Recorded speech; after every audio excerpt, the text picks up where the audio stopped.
Break के बाद एक बार फिर से आपका स्वागत है।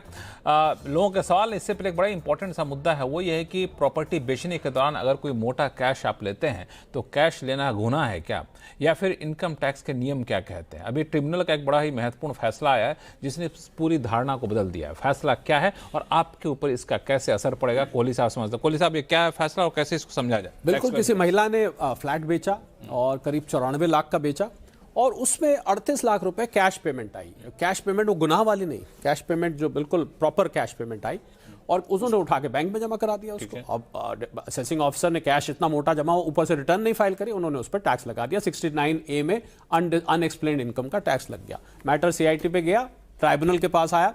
ट्राइब्यूनल में यह सिद्ध हो गया कि 38 लाख रुपए जो आए थे वो बैंक में जमा कराए और बाकायदा उसकी सेल डीड में उसका अमाउंट लिखा हुआ है। तो ट्राइब्यूनल ने कहा कि ये कोई गुनाह नहीं है क्योंकि इसकी पूरी ट्रेल है, इसको हम एस्टैब्लिश कर सकते हैं। तो इससे सीख क्या मिलती है लक्ष्मण, कि अगर कैश आपने मजबूरी में किसी में लिया भी है और उसकी आप पूरी तरह से ट्रेल और उसको जस्टिफाई कर पाते हैं तो उतना बड़ा गुनाह नहीं है जितना बड़ा गुनाह कैश को आमूमन समझा जाता है। तो ये वो वाला कैश है जो सेल डीड में आपने दिखाया और दिखा करके आपने बैंक में जमा कर दिया।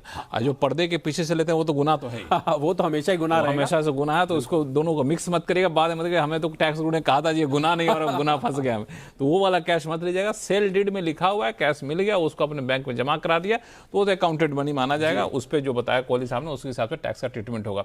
एक सवाल लेते हैं फटाफट नोएडा से संजय शर्मा जी का। ये बड़ा इंटरेस्टिंग सवाल पूछ रहे हैं कि सैलरी जो पाने वाले कर्मचारी होते हैं उनको अलग अलग रिम्बर्समेंट मिलता है, तो वो रिम्बर्समेंट में जो इन्होंने लिस्ट सौंपी है उसमें इनको किताबों को लेकर के 10,000, जिम को लेकर 10,000, कार मेंटेनेंस में 20,000, हार्ड फर्निशिंग के 10,500, एजुकेशन अलाउंस 200 रुपये मिलता है। तो ये क्या टैक्स फ्री होती है?